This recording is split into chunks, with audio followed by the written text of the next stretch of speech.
नमस्कार विद्यार्थी मित्रांनो, स्वागत आहे तुमचं आपल्या जीडीसी कॉलेज या चॅनलमध्ये. तर मी डॉक्टर अशोक जोगदंड.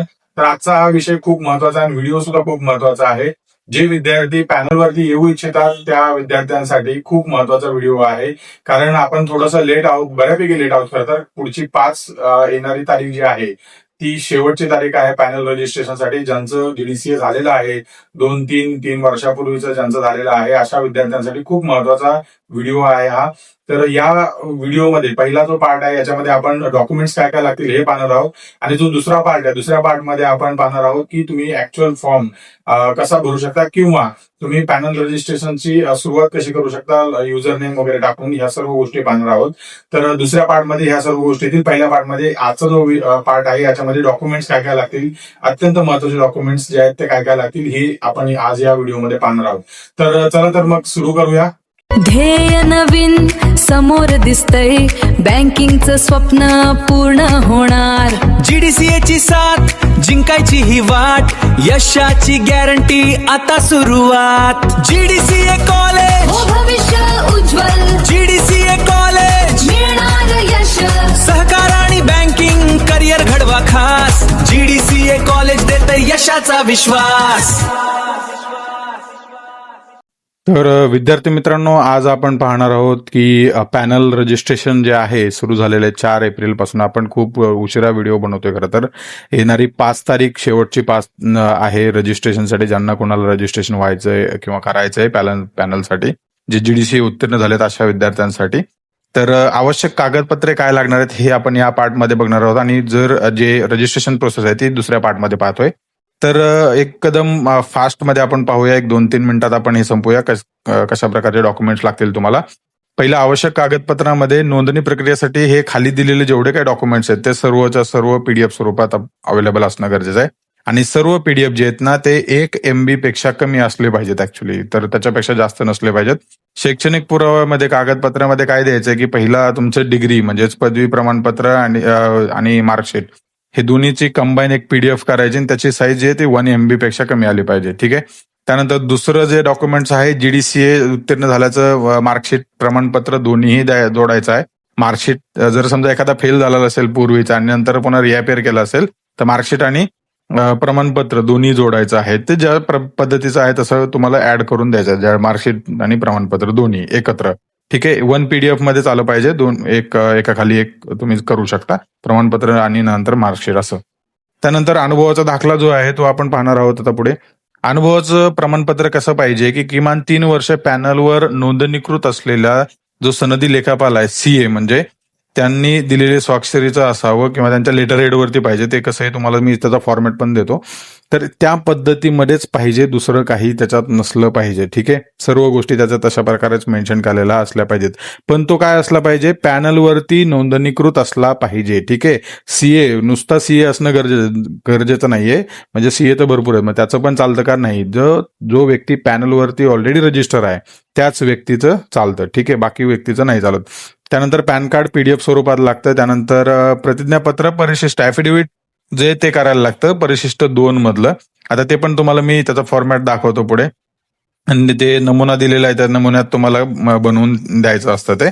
त्यानंतर छायाचित्र म्हणजे पासपोर्ट साईज फोटो आपला, त्याचे एक साधारणपणे 500 KB पर्यंत साईज असते ती एक.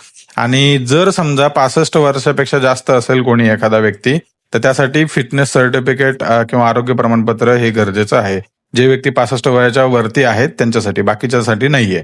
आणि आधार कार्ड फक्त पत्ता पडताळण्यासाठी, हे तर सर्वांकडेच असतात. हे ऑलमोस्ट हे डॉक्युमेंट्स लागतात. हे तुम्हाला मी पुढे जे काही आपण बनवू त्यामध्ये पण दाखवेल सर्व गोष्टी. या पद्धतीचे डॉक्युमेंटेशन पार्ट आहे हा. ठीक आहे. तर आपण बघूया आता हे जे एक्सपिरियन्स अनुभवाचं प्रमाणपत्र आहे ना ते कशा प्रकारे असलं पाहिजे आणि परिशिष्ट 2 हे कशा प्रकारे असलं पाहिजे. आता एक्सपिरियन्स सर्टिफिकेट जे आहे ते कशा प्रकारे असणं गरजेचं आहे ते पाहूया.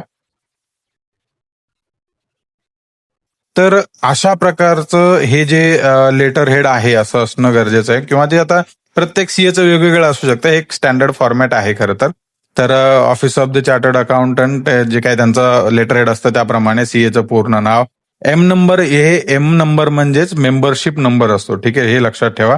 FR नंबर म्हणजे काय, फर्म रजिस्ट्रेशन नंबर. ठीक आहे. आणि ऑडिट पॅनल नंबर, जसं मी बघा कागदपत्रामध्ये आपण सांगितलं इकडे बघा, हे याच्यामध्ये आपण सांगितलं तुम्हाला की जे तुमची फर्म पॅनलवरती नोंदणीकृत असणं गरजेचं आहे, जो सीए आहे तो. ठीक आहे. तर त्याचं ऍड्रेस वगैरे जे काय असेल त्या पत्ता जे लेटरवरती ऑलरेडी सर्व गोष्टी असतात. त्यानंतर एक्सपिरियन्स सर्टिफिकेट असं मध्ये पूर्ण मधोमध लिहिणं गरजेचं आहे व्यवस्थित. रेफरन्स नंबर जर ज्यांचा काही रेफरन्स नंबर असेल जे सीए फर्मचा तो, त्यानंतर तारीख दिनांक वगैरे, आणि अशा प्रकारे मॅटर असणं गरजेचं आहे खाली. दिस इज टू सर्टिफाय दॅट तुमचं पूर्ण नाव, सन ऑफ डॉटर ऑफ जे काय असेल ते, तुमच्या वडिलांचं नाव वगैरे. त्यानंतर पुढे लिहायचं holding as an audit assistant designation. आता हे जे आहेत ना ते तुम्ही अंडरलाईन करा, बोल्ड करा, काही प्रॉब्लेम नाही. जसं त्यांचा फॉर्मॅट आहे त्या फॉर्मॅटमध्ये. पण प्रत्येकाचा वेगवेगळा फॉर्मॅट असू शकतो, पण जे मेन मुद्दा आहे ना तो खाली आहे, तो पण सांगतो तुम्हाला काय आहे. त्यानंतर पुढे लिहायचं was employed with our firm on part time, जर पार्ट टाइम केलं असेल पार्ट टाइम, फुल टाइम केलं असेल फुल टाइम. तर बेसिस फ्रॉम स्टार्ट डेट जी आहे ती, आणि त्यानंतर एंड डेट काय असेल ते त्या पद्धतीने लिहायचं आहे. त्यानंतर पुढे खाली लिहायचं नेक्स्ट पॅरेग्राफमध्ये, during the aforesaid period of employment the candidate has acquired a practical experience in the field of trust audit and cooperative society audit under my direct supervision and guidance. ठीक आहे, म्हणजे ते स्वतः सीएचं. ह्या अशा लाईन्स ज्या आहेत ना ह्या टाकणं गरजेचं, ह्या असंच असलं पाहिजे, कारण की स्टँडर्ड फॉर्मॅट्स आहेत. तर किंवा प्रत्येकाचा त्या वेगवेगळा असतो, पण ते खालच्या ज्या लाईन आहेत महत्वाच्या, ह्या लाईन्स खूप महत्वाच्या बोल्ड केलेल्या. The candidate has demonstrated commendable professional and competence, diligence and a through understanding of statutory and regulatory requirements applicable to cooperative societies. तर हे थोडेसे जरा अट्रॅक्टिव्ह असतात, ते तुम्ही तुमच्या पद्धतीने करू शकता. I further certified that the candidate is of excellent character, sound moral conduct, and has consistently displayed integrity and the strong sense of professional responsibility towards all duties interested to him or her likewise, असं प्रकारे लिहायचं आहे. The candidate has actively assisted me during the audit of the following cooperative societies. आता हे अशा प्रकार असलं पाहिजे. आता इथे काय लिहायचं बघा, सिरियल नंबर जे काय तुम्ही जेवढे ऑडिट केलेत तेवढे टाकायचे साधारणपणे 3 वर्षच टाकायचं, मग 3 वर्ष तुम्हाला लागणार आहेत. याच्यामध्ये पहिलं 1 वर्ष, आता इथे असेसमेंट इयर समजा तुम्ही 2023ला 20ला गेले, सॉरी 22ला गेले, 22-23 इथे आणार. त्यानंतर 23-24 खाली लिहायचं, 24-25 इथे खाली लिहू शकता, 25-26 असं ज्या 4 वेगवेगळे जे असेसमेंट इयर आहेत ते लिहायचे. तिथं नेम ऑफ कोऑपरेटिव्ह सोसायटी, एकाच सोसायटी तुम्ही केलं असेल तर एका सोसायटीचं येईल, काही प्रॉब्लेम नाही. आणि ऑडिट टाईप लिहायचं, कुठल्या टाईपचं ऑडिट होतं ते. ठीक आहे, हे अशा प्रकारचा ते तुम्ही सीएला दिलं तर त्या सगळ्या गोष्टी करून देतील ते, किंवा तुम्ही मिळून जाईल तुम्हाला त्या पद्धतीचं. तुम्ही ज्या सीएकडे असाल त्या सीएकडनं अशा प्रकारचं करून घ्यायचं आहे. ठीक आहे, जेवढे काही केले तुम्ही, कमीत कमी 3 तर लागतीलच आपल्याला, 3 कंपल्सरी आहेत. त्याच्या खालचे जे आहेत ते जे काय असतील ते तुम्ही करू शकता त्या पद्धतीमध्ये. ठीक आहे. त्यानंतर ही खालची जी लाईन आहे सर्वात महत्वाची लाईन आहे ही, ज्यामध्ये आपल्याला असं लिहायचं आहे की this certificate issued at the specific request. ठीक आहे, इथे हा महत्वाचा पॉईंट आहे, कारण हे जे आहे ते हे मेन्शन करणं खूप महत्वाचं आहे. ते सर्टिफिकेट जे एक्सपिरियन्स सर्टिफिकेट कशासाठी वापरलं जाणार आहे. ठीक आहे, this certificate is issued at the specific request of, तुमचं नाव लिहायचं खाली, म्हणजे ज्या आता समजा माझं नाव आहे तर मी माझं नाव लिहिणार अशोक जोगदंड वगैरे असं, for the sole purpose of enabling him or her to apply for the Maharashtra cooperative audit panel 2026-28. ठीक आहे, हा शब्द महत्वाचा आहे तुमच्या एक्सपिरियन्स सर्टिफिकेटमध्ये. Empanelment process and is to be submitted as supporting document evidencing the requisite cooperative audit experience as required thereunder. त्यानंतर next line ही लिहायची तर लिहा, नाही तर नाही लिहिलं तरी चालते, पण हे लिहिलं तर थोडं स्टँडर्ड फॉर्मॅटमध्ये. I further certify that the above mention audit experience satisfies the minimum 3 year, 3 वर्षाचं केलं, 3 वर्ष, 4 वर्ष, 5 वर्ष जे काय असेल ते, 3 year of cooperative audit experience has mandated for the empanelment on the Maharashtra cooperative audit panel, and the detail furnished herein are true and correct to the best of my knowledge and belief. ठीक आहे, अशा प्रकारचं तुम्हाला हे लिहून घ्यायचं. त्यानंतर place येईल इथे, डेट, आणि त्यानंतर सीएच्या सही आणि स्टॅम्प वगैरे इथे येणार सर्व गोष्टी, सीएचं पूर्ण नाव. हे जे बघा मी वरती सांगितलेलं आहे, मेंबरशिप नंबर, एम नंबर, हे महत्वाचे आहेत.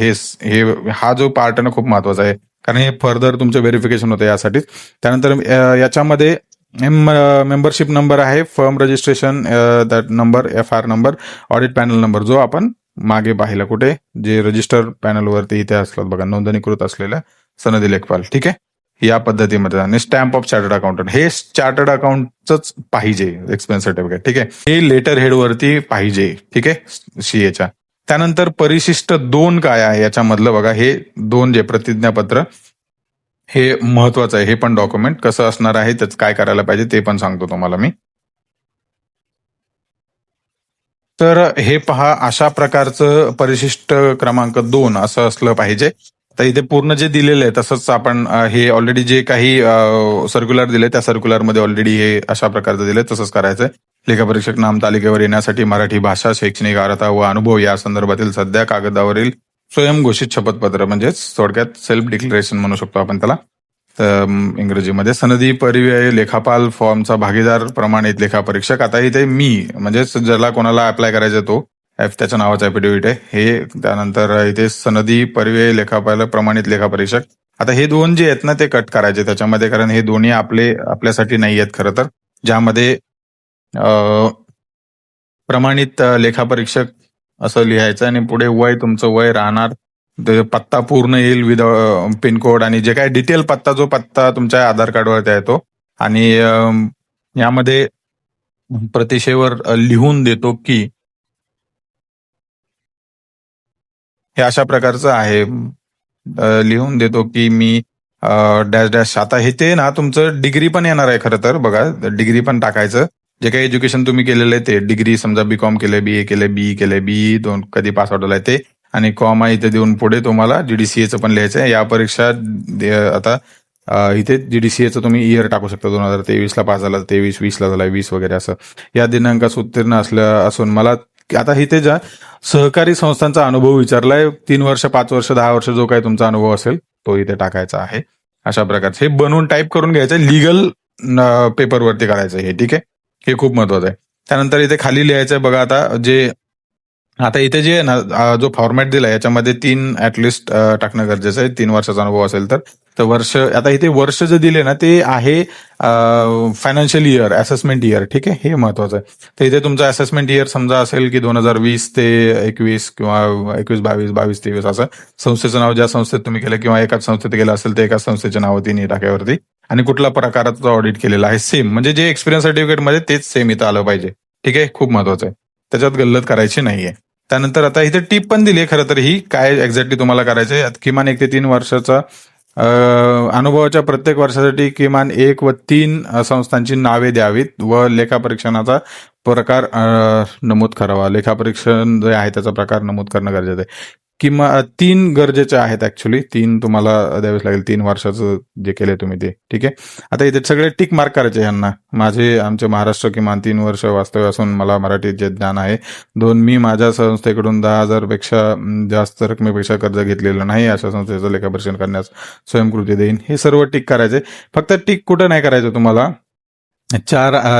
5 आणि 6 नंबरला टिक नाही करायचं. मग ठीक आहे, ह्या गोष्टी ज्या आहेत ना त्या, कारण हे CA ICWA जे आहे ना ते हे CA साठी असतं ऍक्च्युली, रजिस्टर्ड पॅनल, आणि हे तुम्हाला सनदी लेखापालसाठी आहे.